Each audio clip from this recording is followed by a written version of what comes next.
Pronto. A professora Gisele já está aqui, então hoje a aula é com ela. Terminando a aula, se alguém quiser falar alguma coisa comigo, se não, bom sábado para vocês, bom fim de semana. E semana que vem, bom castigo, né? Não podemos sair de casa semana que vem, tá bom? Falou. Obrigado, gente. Obrigada. Tchau, professor.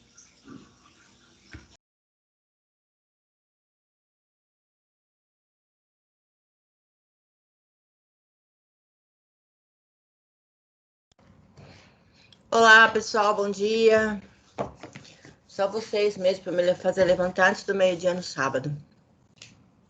Quer dizer, antes da 1, né? Que eu costumo acordar mais tarde um pouquinho. Nós vamos hoje fazer uma aula sobre introdução. O Álvaro falou que vocês já vão começar a fazer a introdução dos trabalhos, né? Dos artigos. Então, a gente vai falar um pouquinho sobre introdução, sobre como fazer as citações aí de modo que fique correto, fazer paráfrase, né? Vamos entender como é que é isso tudo aí. Durante a minha apresentação, se alguém quiser me parar, quiser me perguntar alguma coisa, é só chamar pelo áudio, porque eu não visualizo o chat enquanto eu estou apresentando, tá, gente? Então, me chama pelo áudio. Eu vou compartilhar aqui.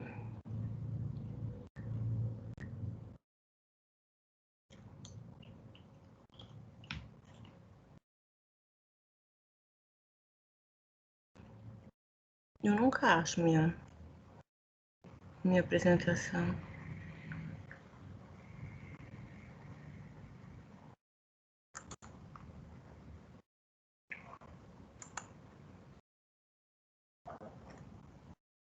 Fica um monte de coisa aberta aqui. Ah, tá aqui.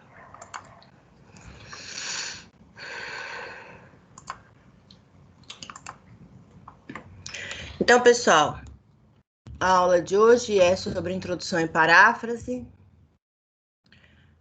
Qualquer dúvida que vocês tenham, podem me parar durante a apresentação. Eu vou falar, mas estou aqui ouvindo vocês. Aliás, vocês estão me ouvindo? Sim. Ah, tá bom. É porque eu esqueci de perguntar. Esqueci de perguntar, fico aqui que nem falando que nem besta, depois vocês não estão me ouvindo, já pensou que horror. Bom, vocês notem que todos os meus slides têm o número do meu WhatsApp, então se vocês tiverem alguma dúvida enquanto estiverem escrevendo, às vezes surge uma dúvida lá, se eu sei que vocês são super aplicados, vão estar escrevendo no domingo, de madrugada, pode me escrever, que se eu estiver dormindo, meu WhatsApp não vai tocar, e aí no dia seguinte, quando eu vir a mensagem, eu respondo para vocês, tá, gente? Não tem problema, pode mandar mensagem em qualquer horário, que o meu WhatsApp fica desligado durante a noite. Então, vocês podem mandar mensagem em qualquer horário. Bom, então, eu peguei algumas citações desse autor, Dimitri Vieira, porque ele escreve sobre como fazer uma introdução, e eu achei bastante interessante o que ele fala, né? Porque ele dá uns toques bem interessantes, porque a introdução, gente, ela é a porta de entrada para o artigo de vocês. É por meio dessa introdução que o leitor vai decidir se ele quer continuar lendo ou não o artigo de vocês.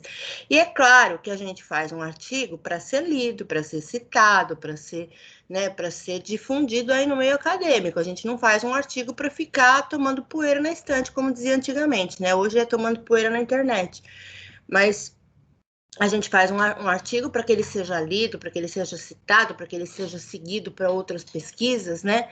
A gente faz um artigo para isso. E é a partir da introdução que o meu leitor vai decidir se ele quer continuar lendo ou não.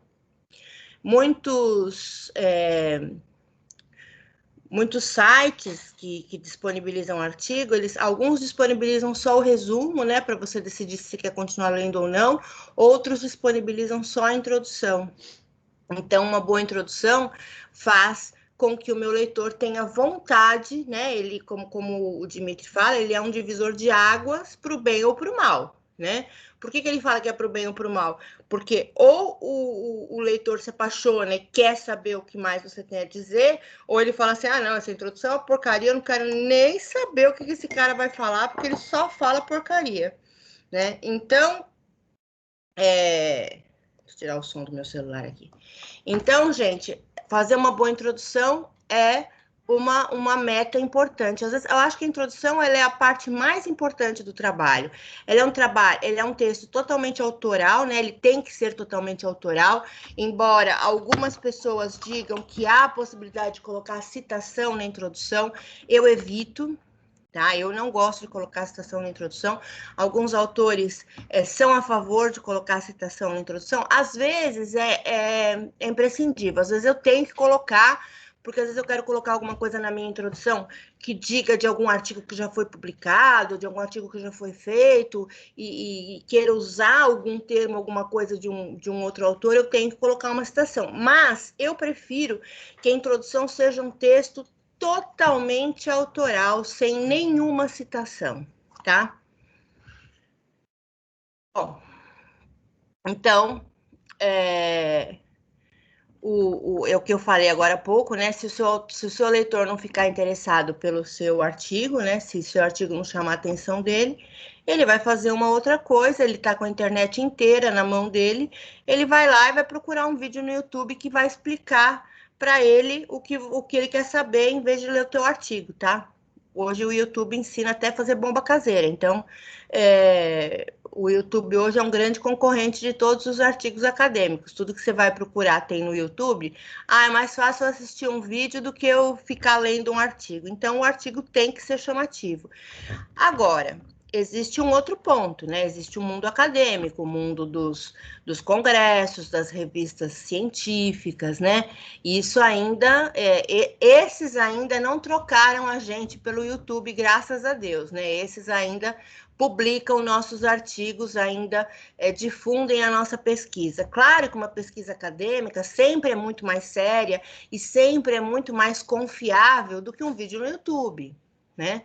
É óbvio que é sempre mais confiável. É claro que a gente tem aí uma gama imensa de vídeos no YouTube que são confiáveis, que são bacanas, que são feitos por professores, que são trabalhos, que são materiais fidedignos, só que a gente tem que entender para que serve um e para que serve outro, né? O artigo acadêmico, ele é um artigo que vai lá para o meio científico, que vai para o congresso, que vai para a revista acadêmica, que serve como fonte de pesquisa para outras áreas, né, para outras coisas. E o vídeo do YouTube é uma coisa mais líquida, né, uma coisa mais passageira, uma coisa mais pontual, né? Eu tenho que falar, eu tenho que ensinar alguma coisa para alguém, eu vou lá no YouTube, faço um videozinho, um tutorialzinho e pronto, né? Então é uma coisa mais líquida. Então a gente tem que ver que o artigo acadêmico ele tem que permanecer, né, ele tem que perpetuar no tempo, né? Por isso que tudo que a gente põe num artigo acadêmico tem que ser muito bem citado, com data, com tudo direitinho. Por quê? Porque ele vai ser um ponto no tempo, um ponto no espaço, né? Então, se eu pego um artigo e eu tenho que ter dados com menos de 10 anos, eu sei que eu não posso pegar nenhum artigo que tenha uma citação anterior a 2010, né? 2011. É interessante porque às vezes você tem tabelas, você tem gráficos, coisas que tem que estar atualizadas. Por exemplo, se eu vou fazer um artigo de movimentação no porto, não adianta eu colocar lá uma movimentação que foi em 2014, né? Eu preciso da movimentação mais recente possível, e é por isso que o meu artigo tem que estar inteirinho pontuado com as datas, né, dos meus dados. E sempre que eu achar um artigo que é uma boa fonte de pesquisa, mas que tem uma data ultrapassada, eu vou lá e vou buscar aquela data atualizada, eu vou buscar aquele dado atualizado. Isso é muito importante. Bom, então o Dmitry fala uma coisa interessante, que ele fala: pense na introdução como um escorregador. O leitor já realizou todo o trabalho de subir a escada e está prestes a descer. Seu trabalho é deixar claro que a subida valeu a pena e incentivá-lo a escorregar. Então, o que foi que ele subiu a escada? Ele entrou no Google Acadêmico, ele pesquisou, ele encontrou o seu artigo, ele leu o seu resumo foi satisfatório, ele resolveu o que ele pode querer ler. Então, agora, a minha introdução vai ser esse escorregador que vai fazer com que ele leia o meu artigo até o final. Por isso que a introdução é tão importante. Bom, o que eu tenho que pôr na minha introdução? O que a minha introdução tem que trazer de informação para o meu leitor? Eu tenho que falar para ele o tema, né, que o meu artigo vai discutir, apesar de que ele já leu lá o título do artigo, mas eu tenho que explicar para ele o que esse título quer dizer, né? Vou explicar para ele qual é o tema. Quando eu escolhi aquele tema, eu tenho uma justificativa, né? Eu tenho que falar assim, olha, eu quero falar desse assunto porque esse assunto é pertinente nos dias de hoje para tal coisa assim, assim, assado. Eu quero falar na escassez de container nos portos, na época da pandemia. Por quê? Porque está todo mundo com problema de container, está todo mundo com problema de carregar os seus materiais, porque não tem container no mundo inteiro. Onde estão esses containers? Fazer um estudo, fazer uma pesquisa. Então, tá. Até ontem tinha container para todo mundo. Hoje não tem mais. Onde esses containers estão? Esses containers têm que estar em algum lugar, né? Então, vamos pesquisar onde esses containers estão, onde que está o gargalo disso, quem está precisando de container, quem está conseguindo, quem não está conseguindo. E como é que eu vou ter essas informações? Eu vou conversar com pessoas que trabalham na área, eu vou conversar com empresas, vou tentar pesquisas com empresas que estão com dificuldade de conseguir container, né? E vou ver qual está sendo essa dificuldade e por que está sendo essa dificuldade. Então, eu preciso de uma justificativa que convença de que esse meu tema é um tema pertinente, é um estudo pertinente, ele tem relevância, né? E aí, esses estudos que eu vou fazendo, que eu vou relatando ao longo do meu trabalho, e essas respostas que eu vou encontrando, eu vou colocar depois na seção dos resultados, né? Na introdução, eu vou colocar só ao início do meu estudo, né? Vou começar pela justificativa e aí eu vou demonstrar a necessidade do meu artigo. Eu preciso convencer o meu leitor e convencer a parte interessada de que aquele meu tema, ele é necessário. Ele vai esclarecer alguma coisa, né? Ele vai trazer informações que são pertinentes para alguém. Né? A gente tem aqui na FATEC vários exemplos de alunos que conseguiram empregos em função dos seus TCCs, em função dos seus artigos, em função das suas pesquisas. Então, é muito importante que a gente tenha uma pesquisa bem fundamentada e bem feita, porque isso, às vezes, é a porta de entrada para você arrumar um emprego, para você ter uma promoção no seu trabalho. A gente teve caso de aluno que trouxe o chefe para ver a sua apresentação de TCC, e isso foi legal, porque acabou cavando para esse aluno uma promoção dentro do seu emprego. Então, é muito importante que a gente fundamente bem fundamentado e que a gente demonstre a necessidade dele, né? Então, vamos lá. Por que é necessário o problema das chuvas nos embarques seja abordado? Por que eu preciso? Quem é que vai se interessar por uma pesquisa da chuva sendo um problema nos embarques? Então, primeiro, eu tenho que ver qual vai ser o meu público-alvo. Eu tenho que ter um público-alvo. Eu tenho que ter alguém para quem eu estou escrevendo. E é para essa pessoa que eu vou falar, é para essa pessoa que eu vou dedicar a minha pesquisa.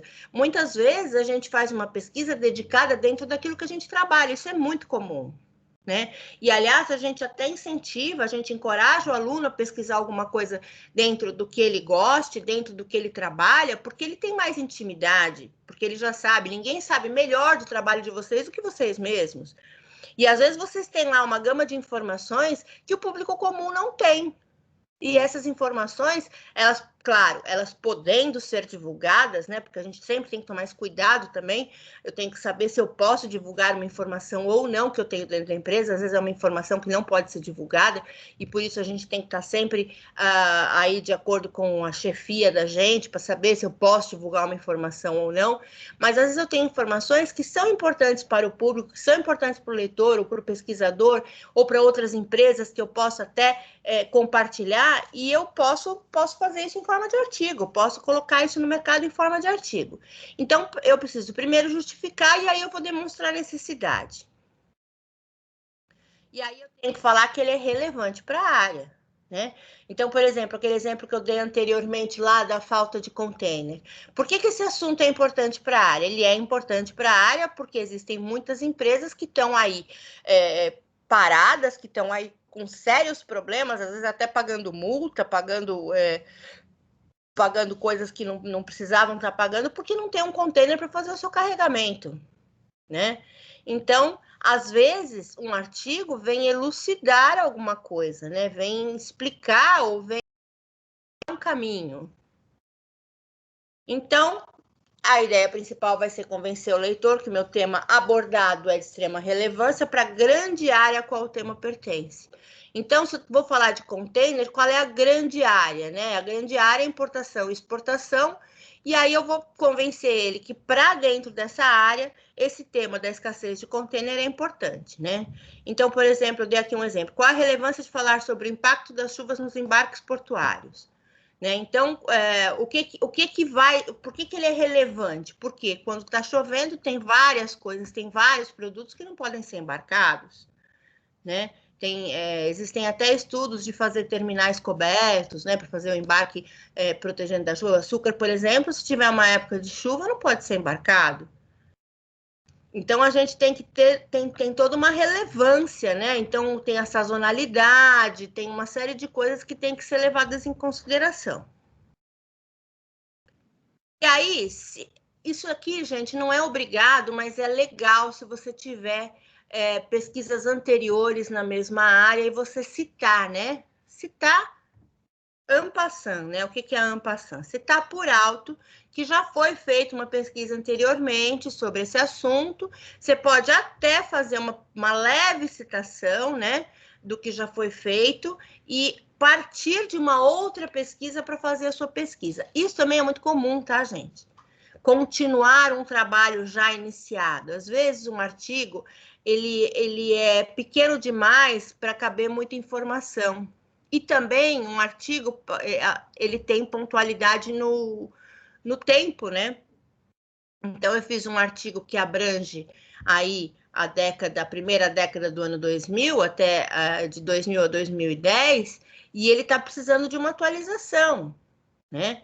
Esse tema está precisando de uma atualização. O que eu posso fazer? Eu posso pegar esse trabalho que foi feito do ano 2000 a 2010 e desenvolver um trabalho semelhante de 2010 a 2020. Isso é uma continuidade que eu posso fazer e que é muito comum de acontecer, né? E aí, quando eu vou fazer isso, eu preciso falar do que foi feito antes. Eu preciso citar o que foi feito antes. Eu não posso contar o capítulo da novela sem falar o que aconteceu antes, né? Até a minissérie tem aquele previously, né? Todo mundo quando vai assistir uma minissérie, uma série de TV, tem aquilo lá, no capítulo anterior, tal coisa assim, assim, assado. É a mesma coisa. Eu tenho que falar o capítulo anterior, qual foi, para poder dar continuidade ao trabalho. Qual é o melhor lugar para a gente pesquisar artigos, para a gente pesquisar coisas que já foram faladas, que já foram feitas? Google Acadêmico, né? É a plataforma mais comum de se usar. Você entra lá no teu Google normal e digita acadêmico. Ele vai te jogar para um outro endereço, que é o Scholar, né? Que vai ser o Google Acadêmico. E lá você vai encontrar uma série de artigos. É um Google específico para trabalho acadêmico, tá? Lá você vai encontrar muitas coisas escritas pelo mundo inteiro. Você pode escolher o idioma que você quer. Se você tem facilidade em outros idiomas, você pode pesquisar em outros idiomas. Tem também a plataforma da Cielo, que é uma plataforma de artigos, mas na Cielo alguns artigos são pagos. E os da Cielo você também às vezes encontra no Google Acadêmico, tá? Então, o Google Acadêmico hoje ele é um grande centralizador e buscador de trabalhos acadêmicos. É muito legal, ele é muito amplo, tem muita coisa para se verificar.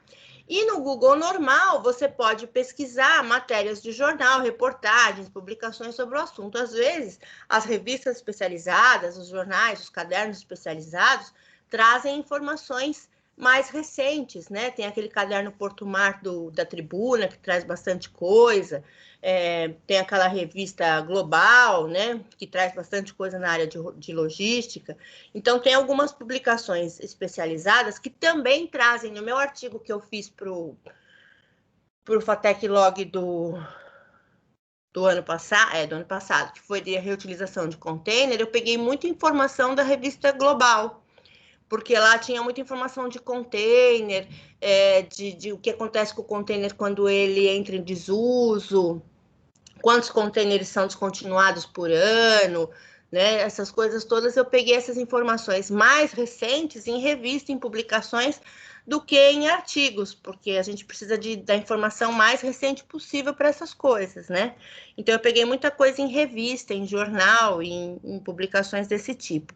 E isso também é bastante importante para vocês pesquisarem. Gente, isso tudo, eu estou falando tudo isso na introdução, porque você precisa ter esses dados para que você possa fazer a sua introdução, tá?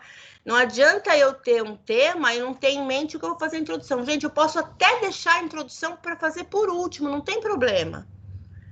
Mas eu preciso saber tudo que eu vou falar no meu artigo e tudo que vai entrar na minha introdução para que eu consiga fazer o resto do artigo. Se eu não tiver uma introdução em mente, meu artigo não sai. Eu não aconselho fazer a introdução por último. Tem gente que gosta. A gente fala, não, a introdução eu deixo para fazer por último. Eu acho que, por último, você pode bordar a sua introdução. Você pode até colocar uma informação ou outra, ou então alguma coisa que mudou no meio do caminho, você mudar na sua introdução, mas a introdução, ela tem que ser o ponto de partida do teu artigo. É ela que vai te dar o teu start, é ela que vai te dar a tua inspiração para escrever. Né? A introdução como ele é um texto autoral, é um texto livre, você pode mudar ele a qualquer momento. Claro que essa introdução pode ser modificada. Eu cheguei lá no meio do meu trabalho e percebi que eu dei um dado na introdução que não é um dado legítimo, que não é um dado certo. Posso mudar? Posso. Né? Posso ir lá e mudar. Meu trabalho ainda não foi entregue, não foi submetido ainda. Eu posso mudar até o último minuto. Então, é importante que vocês... nesse trabalho, quando eu estou fazendo introdução, basicamente é o meu trabalho de pesquisa. É o momento onde eu vou começar a catalogar informações, é o momento que eu vou começar a desenhar na minha cabeça o que vai ser meu trabalho. Quando eu faço a introdução, eu tô na minha cabeça, eu já estou desenhando quais vão ser os outros passos, e aí eu vou começar a fazer um banco de informações, eu vou abrir um documento no Word, vou começar a copiar informações que eu vou achando de outros sites, porque quando eu faço essa pesquisa prévia, eu vou encontrar um monte de coisa que eu vou usar ao longo do meu trabalho. E é importante que, conforme eu for encontrando essas coisas, eu vá catalogando. Né? Eu tenho que ir guardando num documento do Word o endereço e a data que eu entrei naquele lugar, porque depois eu vou precisar disso para fazer a referência. Então, tudo isso é muito casado, é muito bordadinho. A gente tem que fazer tudo bem casadinho. Aí, outra coisa que eu tenho que falar na minha introdução são os objetivos do meu estudo. Antigamente, a BNT dividia a introdução em subitens, né? Então, era uma introdução, 1.1 justificativa, 1.2 objetivo geral, 1.2.1 objetivo específico, e ela ia fazendo toda essa subdivisão. Hoje, a BNT já deixa livre. Aliás, a BNT deixa livre todos os títulos do artigo científico. Só o que vai permanecer conforme a regra é o nome da introdução e o nome das considerações finais. Os outros títulos ficam todos a cargo do autor hoje. Não tem mais aquela coisa de... Perdão, não é Covid não, tá, gente? Não fica mais aquela coisa de justificativa, material e métodos, blá, blá. Esses dados continuam existindo no artigo? Continuam, mas agora eu tenho a liberdade de escolher os títulos que eu quiser para cada seção do meu artigo. A BNT hoje me dá essa liberdade de escolher os títulos que eu quiser. Antigamente, a BNT só fazia artigo quadradinho. Todos eles, se vocês pegarem artigos antigos, vocês vão ver que todos eles têm os mesmos itens. São 5 ou 6 itens, sempre com os mesmos títulos. Hoje, você já tem a liberdade de fazer isso a partir da mudança que teve em 2018. Na BNT, eles deixaram livre para o autor colocar os títulos que ele quiser. Porém, na introdução, tem que ter esses itens que eu estou falando para vocês, né? Eu não preciso denominar lá 1.1 objetivo, não, mas eu tenho que falar num parágrafo quais são os objetivos do meu estudo. E o que eu vou falar nessa parte de objetivo? Onde eu quero chegar com a minha pesquisa. Por que eu quero falar sobre isso? Já diferente da justificativa, tá, gente? Eu tenho um objetivo. A justificativa é por quê, né? A justificativa é, vou falar disso porque está faltando muito container aí no mundo e eu quero falar sobre isso. O objetivo é atingir as empresas que têm falta de container e tentar explicar o motivo de estar faltando tanto container, tá?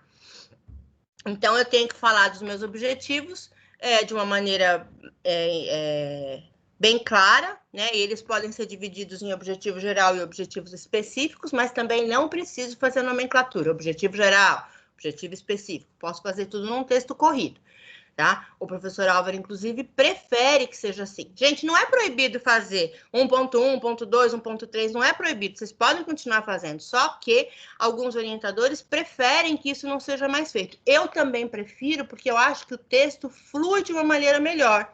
O leitor, ele vai ter mais facilidade para ler e entender, e ele não vai ficar sendo confundido o tempo todo com títulos. Às vezes o título confunde o leitor. Então, eu posso fazer um texto seguido e até para o escritor também é melhor, tá? Porque às vezes a gente faz uma mistura aí justificativa com objetivo e a gente põe tudo junto, dá para fazer isso. Se eu tiver que separar, aí eu vou ter que fazer um texto para um texto para outro. Quando eu junto tudo, eu posso fazer um texto mais misto. Tá? E isso facilita para o texto ficar uma coisa mais digerível, né? Ficar uma coisa que as pessoas tenham facilidade de entender. Quando eu levanto um tema, eu tenho uma hipótese, né?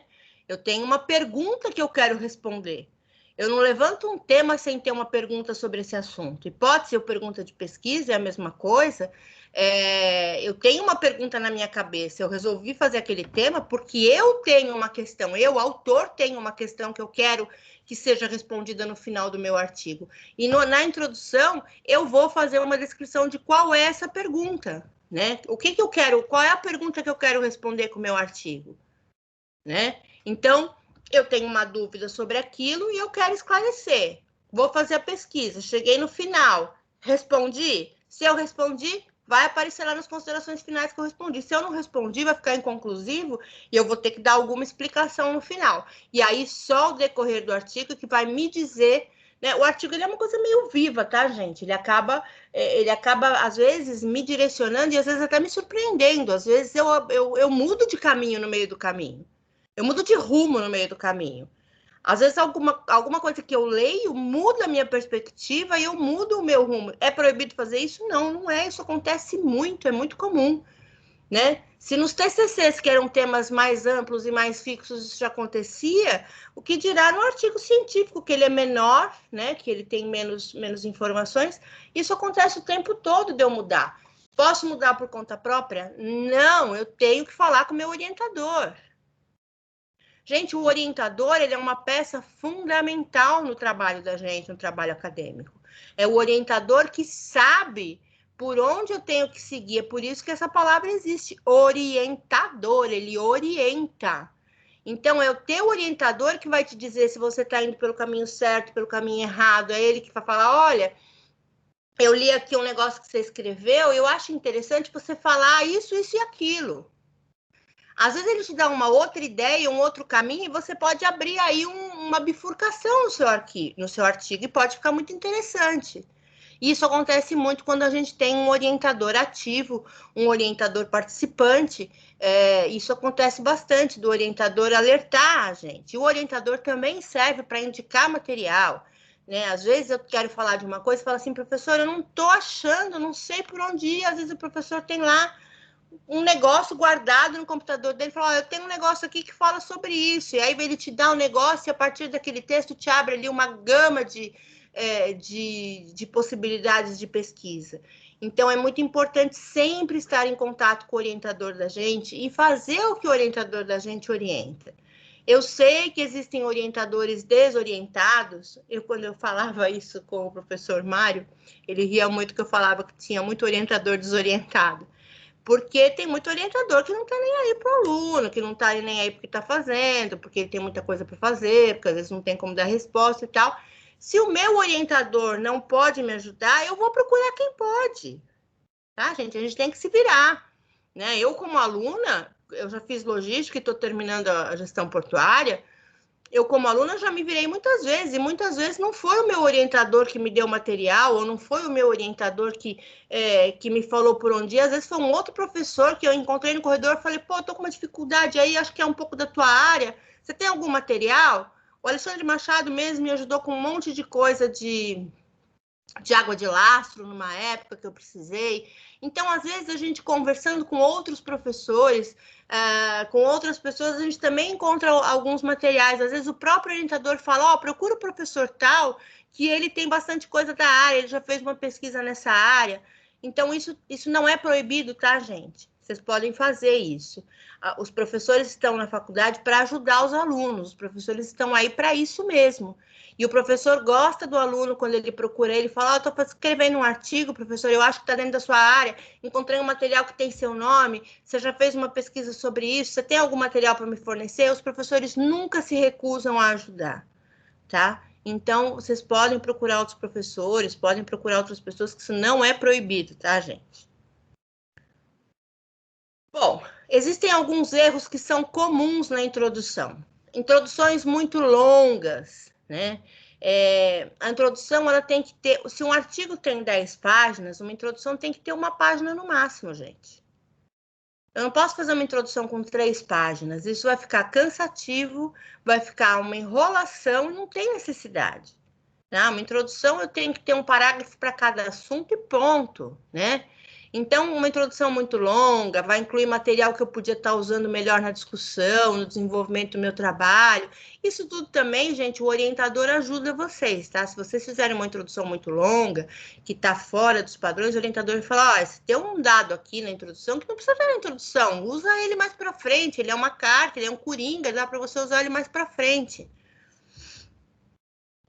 Inclusão de material estranho. O que é material estranho? É material não comprovado, é material com fonte duvidosa, né? Gente, cuidado com esses materiais que a gente pega na internet. A gente está numa era muito complicada de fake news, a gente está numa época muito, muito estranha nesse sentido. Então, tomem muito cuidado com as informações que vocês pegam, porque tem muita informação manipulada na internet.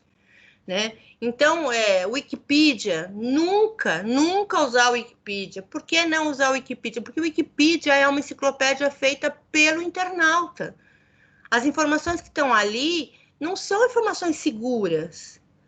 Então que site que eu vou usar? Sites do governo, sites de jornais especializados, sites de jornais que sejam de renome, né? Eu vou pegar uma informação na revista Veja, embora eu odeie a revista Veja, eu sei, eu tenho amigos que trabalharam na revista Veja, e eu sei que a revista Veja não publica uma linha se não for uma informação que eles foram verificar se era verdadeira ou não.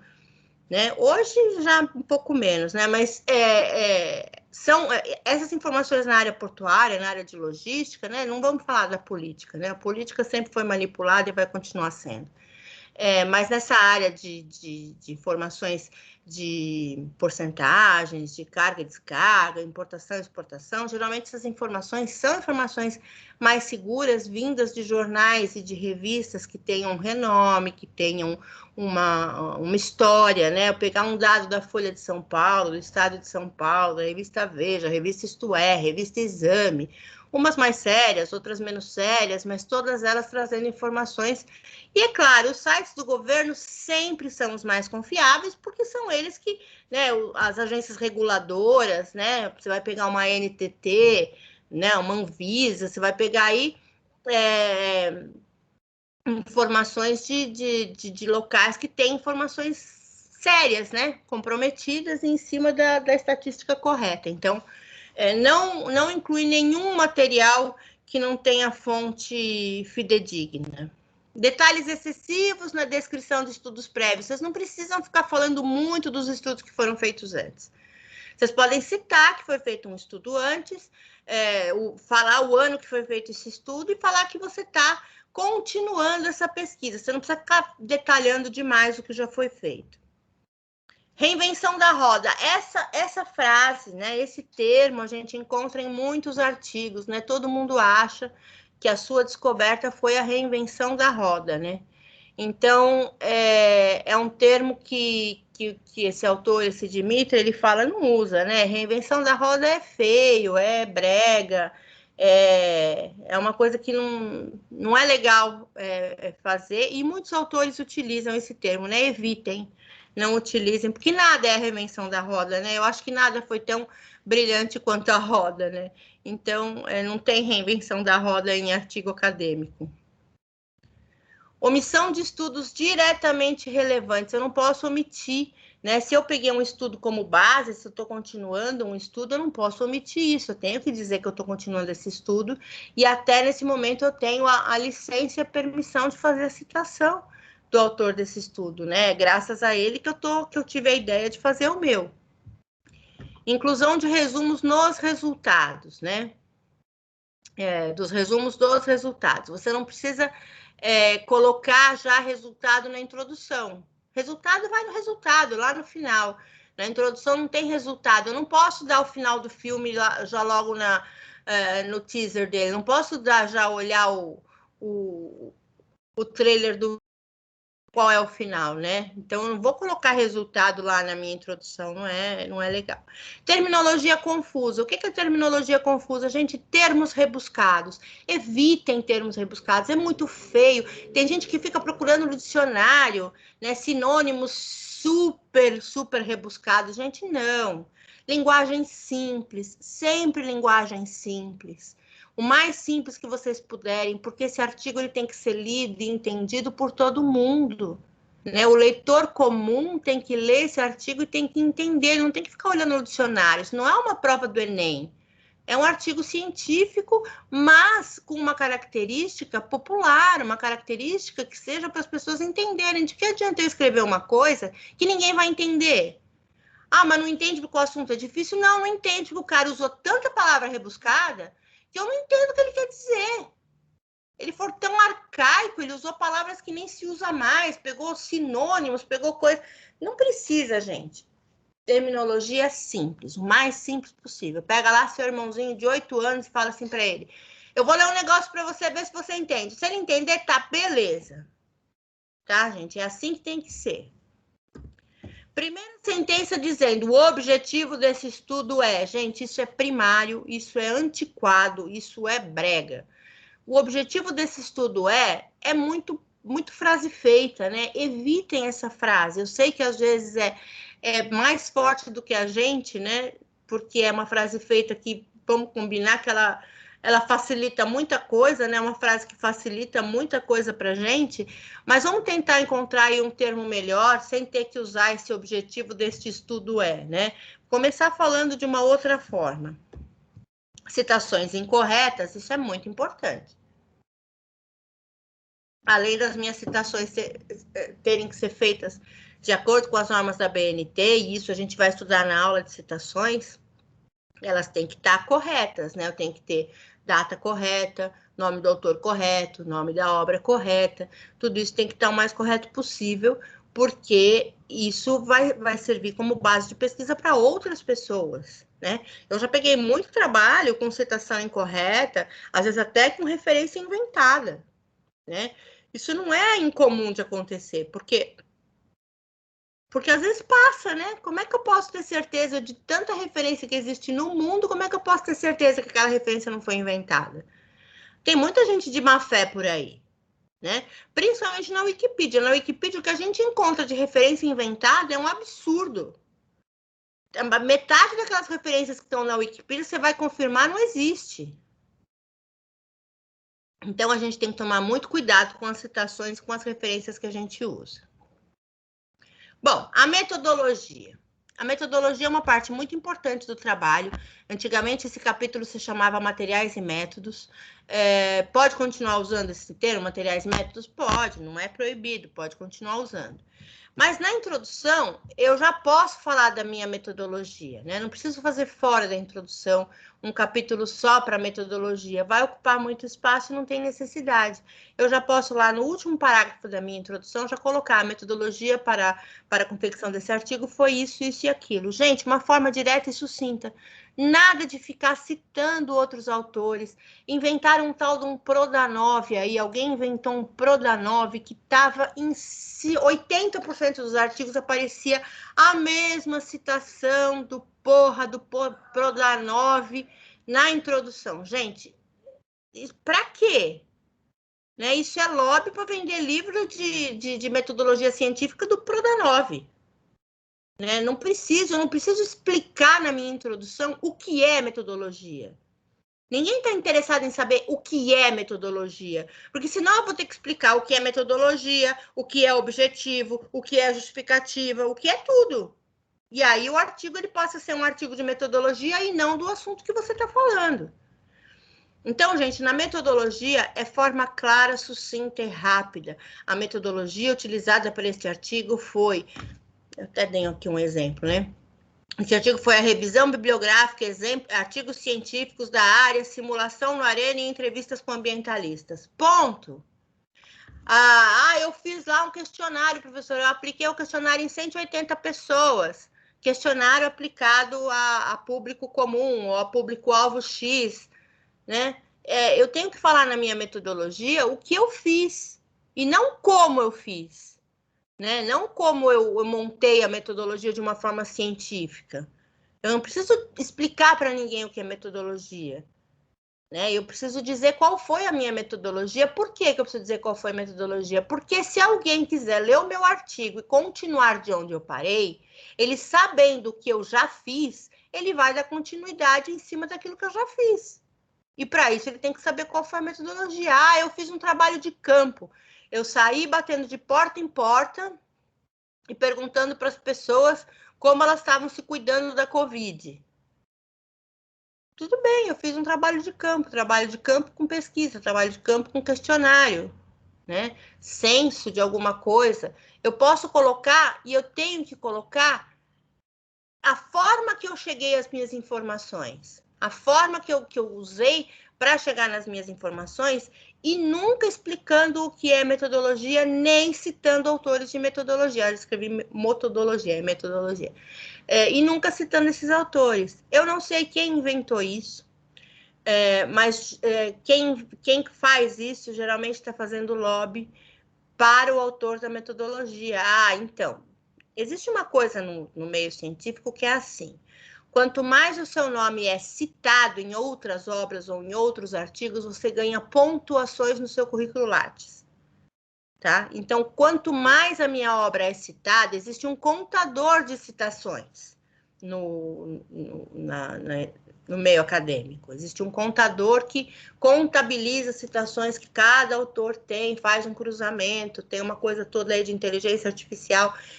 E aí o que o cara da metodologia pensou? Putz, eu ajudo tanto, né? Eu escrevi sobre metodologia e nunca meu nome aparece em nenhum artigo. Então vamos inventar que lá na metodologia tem que colocar uma citação minha. Não precisa, gente.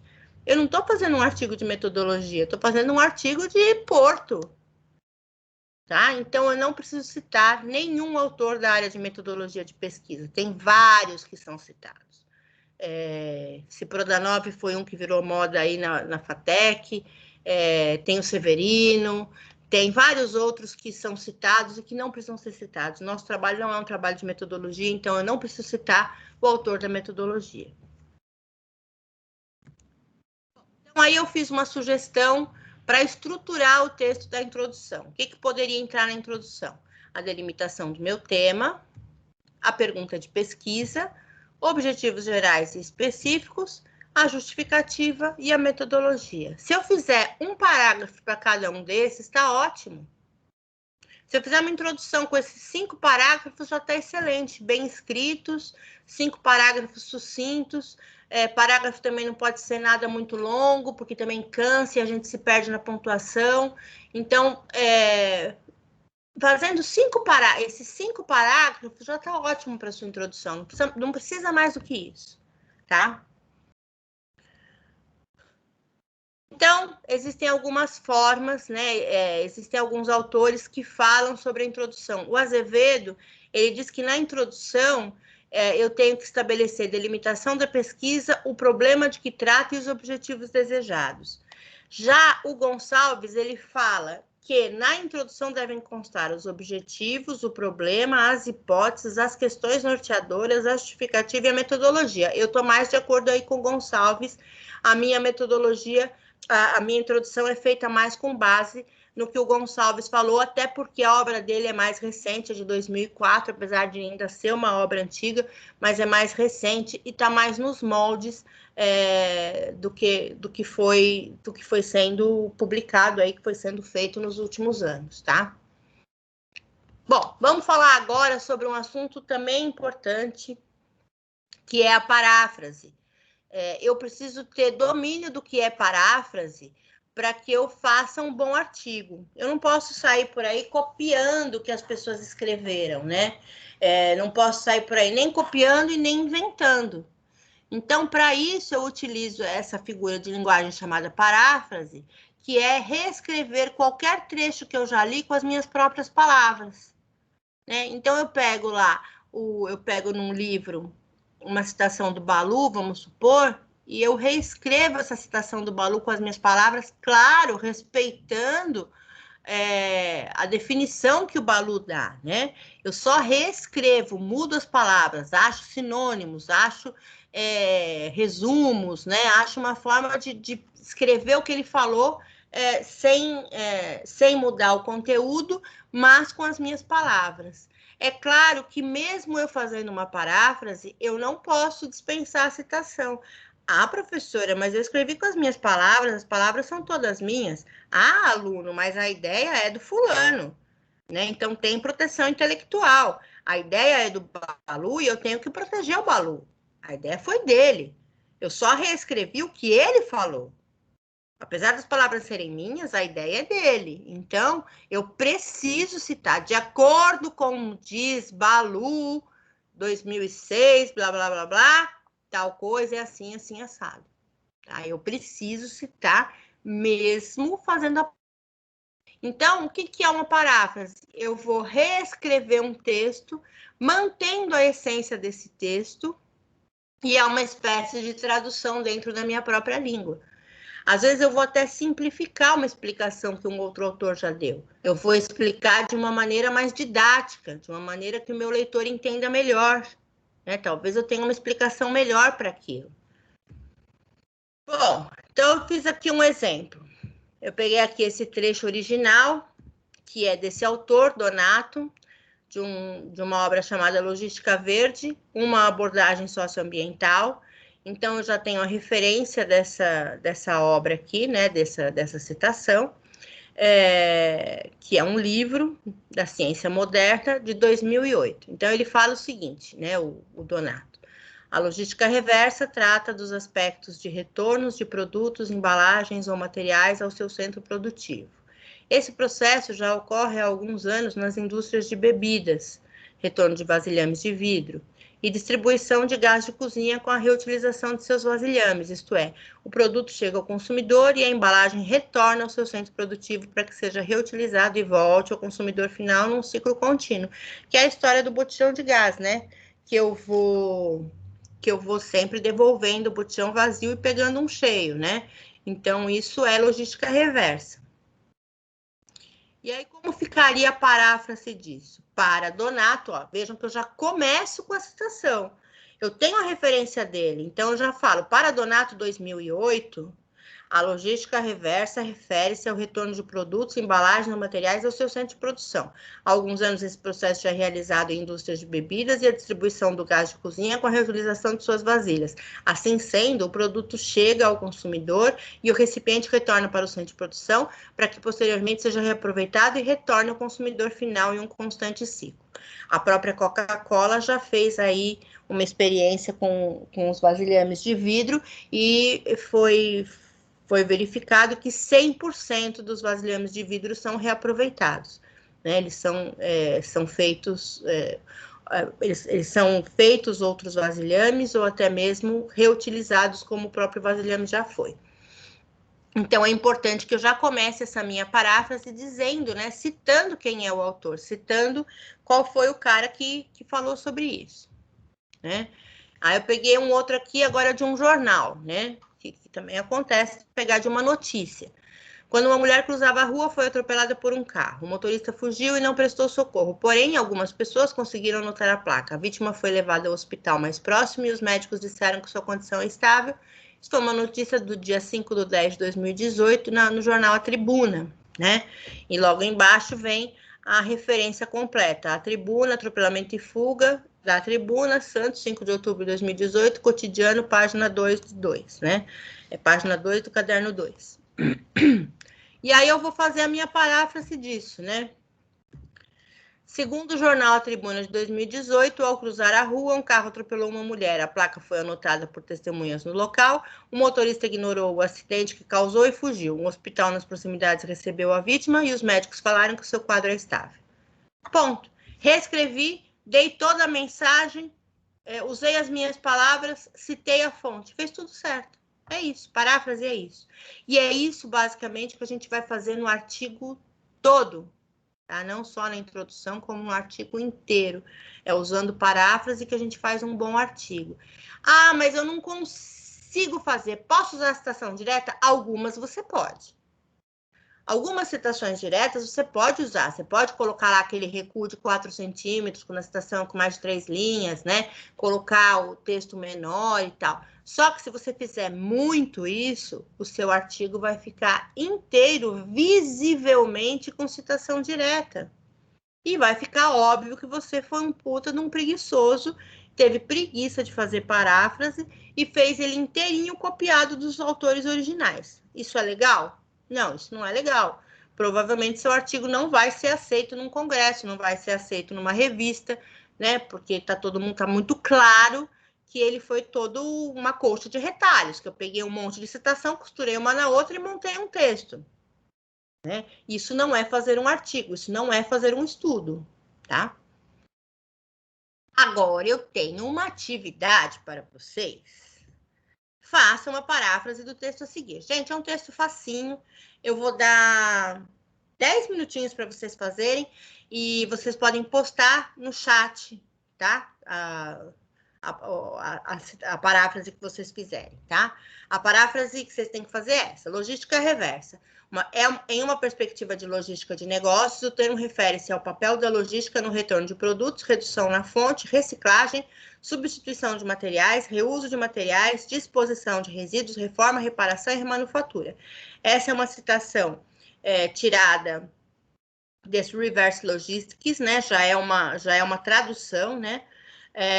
O texto original está disponível nesse endereço aí da Cielo, é um artigo, e o autor é esse Stock, J.R. Stock, e o texto é de 1992, é um texto bem velhinho, né? 1992 é o ano que eu casei. É um texto já bem velhinho, mas como é uma definição, né, é aceito que esse texto seja mais antigo. Claro que se vocês tiverem uma definição de logística reversa, né, tiverem que escolher na hora de colocar num trabalho, eu tenho uma definição que foi dada em 1992 e tenho uma definição que foi dada em 2018, eu vou usar de 2018. Sempre a gente vai usar a informação mais nova. Eu vou dar 10 minutos para vocês fazerem isso. Vou deixar aqui na tela, nessa... Vocês estão vendo? Eu parei de compartilhar. Parou de compartilhar. Agora parou, professora. Tá, eu vou voltar lá, vou voltar a compartilhar, só vou tirar meu som, mas eu vou tirar o meu áudio e vou deixar o áudio aberto se alguém quiser me chamar. A aula vai ter que hora, Álvaro? Álvaro? Eu acho que meu marido deu perda total. Dormiu, professora. Acho que sim. Acho que a minha voz embalou o sono dele. Álvaro. Nossa, ou ele dormiu ou ele morreu. Eu preciso ir lá ver. A aula acho que vai até 1h10, 1h15, não é isso? Então eu vou lá. Sim. Às 1:55 eu volto e vejo aí a atividade de vocês, tá? Espera aí que eu vou voltar lá para compartilhar.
RGC.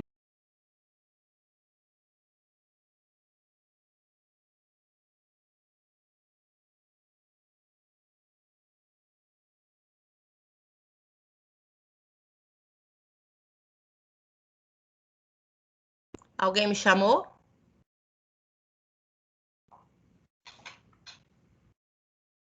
Alguém me chamou, gente? Ó, meu marido não morreu, fui lá ver, ele tá vivo.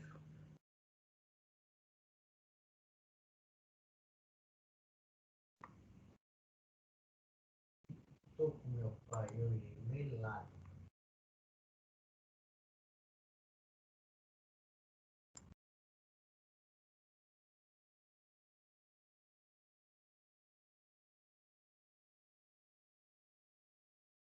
Gisele, é desse texto que está aqui na tela, porque eu estou sem chat.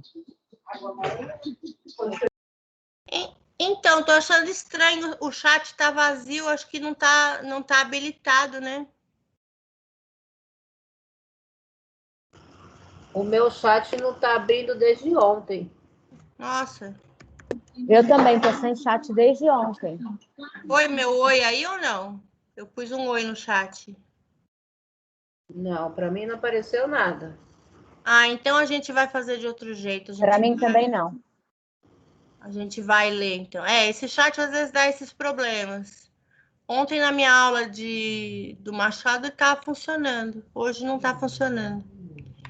O de vocês já não está funcionando há algum tempo? O meu funciona só pelo celular, mas eu não mexo no celular, O meu é... porque eu não me adapto muito bem. Mas no computador ele O não... meu é temperamental, não está abrindo não. A gente precisa comunicar isso para a Raquel para ver se tem alguma coisa a ser feita com o pessoal da manutenção aí. Mas tudo bem. Alguém quer ler? Eu estou terminando aqui ainda. Tá bom, vou dar mais 5 minutos.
Professora, Oi, eu terminei aqui, posso ler? pode. Eu coloquei assim, a definição de logística reversa entende-se como a volta de produtos à sua fonte de origem, trazendo benefícios na substituição desses materiais, reutilização, reparos e manipulação. Faltou a citação. Ah, tá. Você tem que colocar, pode começar o parágrafo assim, de acordo com o estoque, entre parênteses 1992, e aí continua com o que você escreveu. Posso pôr no final também, né? Também pode pôr no final. Aí você abre um parênteses, coloca estoque, tudo em letra maiúscula, vírgula 1992. Tá certo.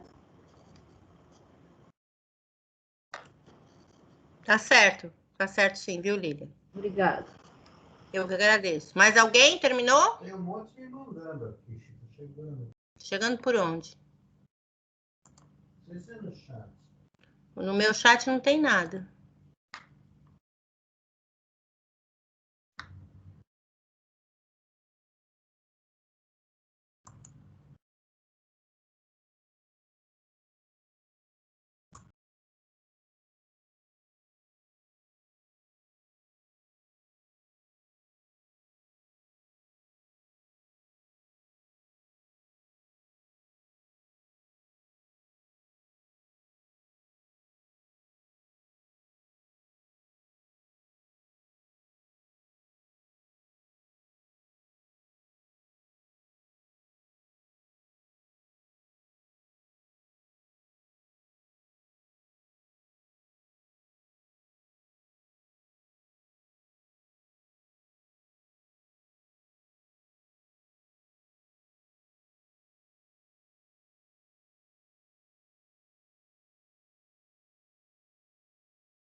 Ana Carolina, você abriu sua câmera.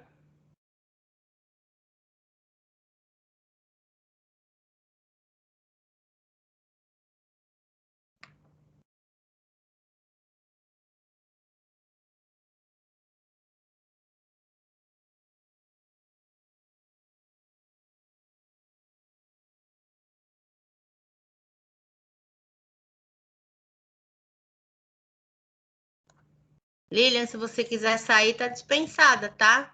Já terminou? Ah, tá bom. Eu queria fazer uma pergunta. Pode fazer. Quando a gente estiver fazendo já a introdução, o desenvolvimento do trabalho, a gente manda para o professor Álvaro mesmo, né? Ou pode mandar para você também?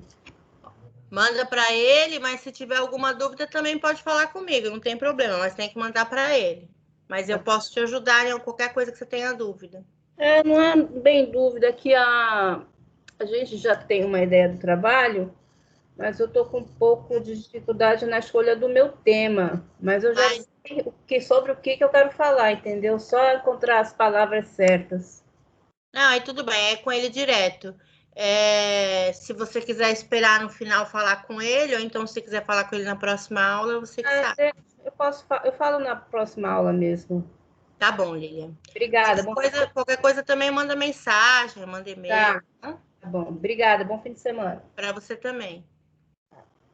Professora, tem que ler, o chat não está funcionando? Se você quiser ler, eu agradeço. Tá, calma aí. Vou ver se eu fiz certo, né? Se eu peguei a ideia certa. Logística reversa é uma forma de se posicionar no mercado de forma mais sustentável e consciente. É um posicionamento essencial para acompanhar o crescimento do consumo consciente na sociedade e ela agrega valor aos produtos oferecidos e para o crescimento econômico da empresa. O teu conceito está certo, mas isso não é uma paráfrase do que a gente colocou como texto base. Uma paráfrase. Tá, eu vou refazer. O que você teria que... o conceito está certo, não está errado. Mas o que você tem que fazer é uma paráfrase em cima dessa definição que eu coloquei aí. E aí você tem que reescrever esse trecho aí de 5 linhas, dando citação do estoque. Tá? Tudo bem.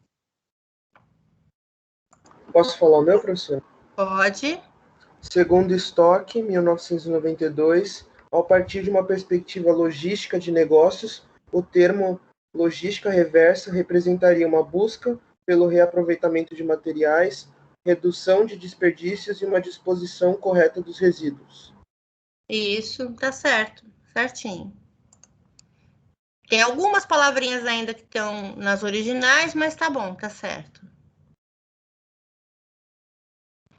Quem terminou, que não quiser ler, também não é obrigado, tá, gente? Pode depois me mandar para o WhatsApp. E eu aqui com vocês já terminei hoje. Se alguém tiver alguma dúvida, me perguntar. Vocês quiserem falar alguma coisa com o Álvaro. Eu vou parar o compartilhamento aqui. Alguém tem alguma dúvida? Alguém quer falar alguma coisa com o professor Álvaro? Andréia, você ficou quietinha aí, você não fez? Não é sua cara não fazer. Eu fiz, Gisele, só que eu coloquei no chat, e o chat, quando eu abri e fechei, porque falaram que estava com problema, sumiu o que eu tinha feito, eu estou refazendo. Vou falar o que eu fiz. Pode falar. De acordo com o Stock, 1992, a logística reversa dentro do âmbito da logística empresarial engloba atividades que visam otimizar o processo produtivo. Os produtos retornam como matéria-prima para o processo produtivo ou ainda para a reutilização. Isso. Muito bom. Muito bom. Como sempre, né, Andréia? Tudo que você faz é muito bom. Fiquei vermelha agora. Tá dispensada, Andréia. Você quer falar alguma coisa com o Álvaro? Não, eu estou montando o que eu ia falar para ele das companhias docas que eu estava verificando para incluir no artigo, mas aí eu mando no chat, porque eu ainda não acabei a lista, tá bom? Tá bom, não sei se o chat vai funcionar. Meu chat tá vazio aqui. Mas manda no WhatsApp depois dele. Beleza, então, Gi. Tá bom? Bom sábado. Para você também, bom fim de semana. Beijos. Beijos. Mais alguém que queira compartilhar com a turma aí o que escreveu? Professora, eu vou te mandar no WhatsApp, tá bom? Tá bom. Agora eu não vou poder parar para escrever agora. Tá bom, pode mandar no WhatsApp, não tem problema nenhum. Tá bom, obrigada. Bom final de semana. Para você também, Ana. Se alguém quiser mandar no WhatsApp para mim, não tem problema, eu dou o retorno para vocês por WhatsApp também, tá bom? Vou então dispensar vocês. Célia, minha internet está falhando muito agora, eu vou te mandar então no WhatsApp. Tá bom, Elisandra. Tá bom, pode mandar no WhatsApp. Obrigada, bom final de semana. Imagina, para você também. Bom final de semana para todos vocês. E cuidado aí, tá, gente? Que a Covid não tá fácil, não. O professor Gerson tá hospitalizado. Temos que nos precaver. Tá bom, gente? Bom final de semana para todos vocês. Álvaro, você para a gravação aqui? Tchau, obrigada, professora. Bom final de semana. Mariane. Tchau, bom final de semana. Obrigada, professora. Bom final de semana. Ó, Gisele, eu pus no chat, mas eu vou mandar no WhatsApp também. Tá bom, pode mandar no WhatsApp, não tem problema. Depois de colega de sala, agora somos professor, eu sou aluno. Acontece. Tá bom? Já pego lá no teu número no grupo lá do sexto, a gente joga aí pra ti. Tá bom, tá bom. Tchau, bom final de semana. Tchau, pra você também.